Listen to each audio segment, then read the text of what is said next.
여러분 안녕하십니까? 사주 상담사 장세진입니다. 옛날과는 달리 요즘에는 직업의 종류가 매우 다양하지요. 아예 새롭게 탄생하는 직업도 많을 뿐만 아니라 전체 종류를 따지자면 수만 가지가 될지도 모릅니다.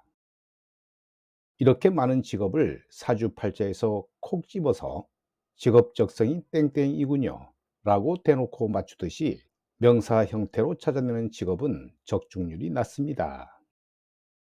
그래서 사주를 통해 직업 분석을 할 때에는 직업 활동에서 드러나는 행위나 직업적인 환경을 동사 형태로 제시해 주는 것이 효율적이지요. 사주팔자에서 쓰이는 용어들은 대체적으로 동사가 많은데요. 이런 이유에서도 동사적인 표현 방식이 적합하다고 봅니다. 예를 들어 단순한 형태의 선생님 또는 강사 이렇게 말한다면 먹이고 기르고 양육하는 형태라든가 내 기운을 내보내는 형태의 직업을 설명하지 못하게 되는데요. 그래서 선생님을 비롯한 안내자의 직업 형태를 아우를 수 있게 동사 형태로 표현해야 합니다. 같은 날에 태어난 사람이라 할지라도 각기 다른 직업 활동을 하면서 살아가는 것처럼 하나의 사주에도 정말 여러 가지 직업들이 가능하지요. 같은 육신이라 하더라도 비슷한 분리지만 다른 행동 패턴들이 존재하고 간지들이 글자 속성도 다양성이 있으며 신살이 만드는 작용도 다양하게 드러나기 때문입니다. 또 연월일시 각 위치가 상징하는 시간적, 공간적, 사회적인 쓰임이 다름에서 오는 차이도 있을 겁니다. 연주와 월주는 공간적으로 사회적인 활동 공간이 되고 시기적으로는 비교적 젊은 나이인 시절에 해당하지요. 그래서 연월에 해당하는 조건과 환경이 되는 직업은 상대적으로 성취와 보상이 빠른 양상이 드러나는데요. 연주, 월주의 음양, 간지, 육신, 신살 등을 분석해서 사주팔자 주인공의 직업진로나 환경을 유추하는 것입니다. 연주, 월주의 젊은 시기에는 직업적으로 활발하게 쓰이기보다는 마치 취미처럼 어렴풋이 활용되는 조건이나 환경에 해당합니다. 그러다가 나이가 들면서 사용되는 기운이 일주, 시주의 직업적인 조건이나 환경이 되는 것이지요. 일주와 시주의 조건이 연주와 월주의 조건에 비해 직업의 행위, 환경, 무대가 되는 것이 쉬운 조건은 아닌데요. 특별한 제한적인 조건에서 사용될 수 있는 기둥은 일주와 시주입니다.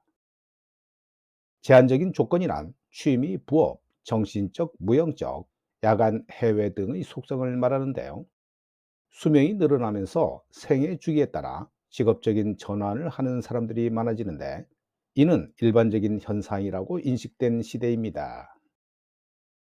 따라서 이런 현실적인 변화도 함께 고려해서 사주를 통한 직업 분석을 하는 것이 좋습니다. 우리가 사주를 통해 알 수 있는 여러 가지 중에서 가장 중요한 것 중 하나가 직업적인 환경이지요. 왜냐하면 먹고 사는 일과 연관이 깊은 데다 더 나아가 개인의 자아 현실에도 연결되기 때문입니다. 사실 직장에서 하는 일의 종류와 조직의 형태도 매우 다양하고 사업도 분야, 형태, 방식, 위치 등이 매우 다양하기 때문에 사주를 통해 직업 분야를 입체적으로 살펴보려면 다방면으로 보고 현실의 흐름도 알아두는 것이 좋습니다. 본 주제는 특정 직업군을 분석하거나 구체적으로 어떤 직무를 수행하는지, 어떤 종류의 사업 활동을 하는지를 알아보려는 것이 아니라 보다 큰 입장에서 직장의 길이냐, 사업의 길이냐에 대해서 대략적인 판단 기준을 살펴보려고 합니다. 물론 사주는 매뉴얼이나 설계도 또는 내비게이션 개념으로 보는 것일 뿐 정해져 있는 미래 상황을 보는 것이 아니므로 반드시 직장 생활만 해야 되는 팔자다 또는 반드시 사업을 해야 하는 팔자다 라고 하는 것은 틀린 얘기라는 점을 먼저 알고 보는 것이 좋습니다. 세상 경험도 덜 되어 있고 명리학을 단적으로 공부한 사람들이 자주 하는 말 중에 이 사주는 무조건 직장에 다녀야 해 라든가 무조건 사업을 해야 해 라는 말을 합니다. 먼저 조직 생활이나 직장 생활을 하는 구조에는 어떤 특징이 있는지 살펴보지요. 일단 사주 원국에 관인 상생이 이루어져 있다면 조직이나 직장끼리의 연결성이 좋은 팔자에 해당하는데요. 가장 대표적이고 기본적인 예시라고 봅니다. 또 사주 원국에 재생관의 구조로 되어 있고 그 재성이 편재가 아닌 정제라면 직장 생활을 하는 사주 구조로 볼 수 있습니다.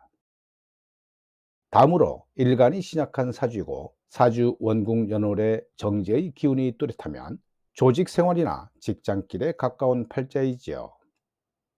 돈벌이와 직장 환경을 스스로 만드는 게 아니라 이미 만들어져 있는 환경에 뛰어들어 활용하는 게 신약한 사주에 맞는 모습이기 때문입니다.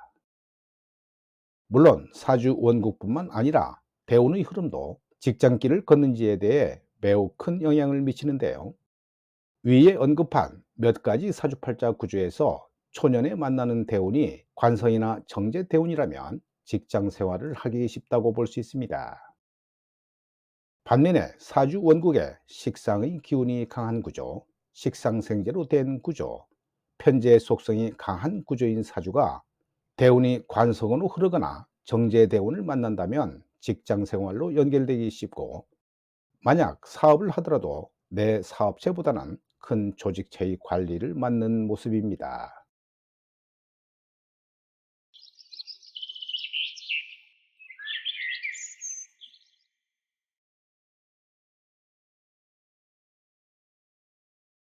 이 명조는 신월에 태어난 을의일주 여명으로 정관격 사주입니다.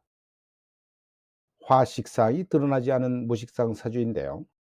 가을나무 입장에서는 화가 있어야 무르익을 것이지만 화가 없는 것이 안타깝습니다. 무술년은 어찌되었건 천간 경금 정관이 살아나 이직이나 창업, 취업에 상당히 유리할 것 같은데요. 보통 이런 경우는 이직이나 창업에 가깝다고 볼 수 있지요. 술토 정제가 들어오면 원국과 대운 지지의 묘술합을 풀고 술토 지장간에는 신금 편관과 정화 식신이 있는데요. 드디어 정화가 힘을 발휘하면서 직신의 경제 활동에 탄력이 붙음을 알 수 있습니다. 이런 사주는 사실 궁이 천간에 투했다 하더라도 직장 생활하기가 매우 힘들다고 보는데요. 그렇다 하더라도 답답함을 많이 느낄 사주이고 일지 해수 정인이 오히려 정관보다는 크게 작용할 수 있는 사주입니다. 이렇게 일지 인성이 비견과 무리지어 나타날 때에는 일단 나이 들어서 독립적인 사회생활을 하게 되지요. 젊어서는 직장 생활을 했다 하더라도 나중에는 사업을 할 수 있는데요. 내가 개업을 해놓고 남에게 맡기는 형식이거나 동업을 하는 형태가 될 수 있습니다. 또한 인성이 비견과 무리 지을 때 그 집단들을 교육하는 직업, 즉 학원이나 강사 등에 매우 유리한데요. 이는 해수 인성이 비견과 합을 했을 때 돈이 되기 때문입니다. 화식상이 드러나지 않았기 때문에 제조나 생산을 해서 파는 식의 사업은 어울리지 않을 수도 있습니다. 오늘 영상은 여기까지입니다. 여러분 대단히 감사합니다.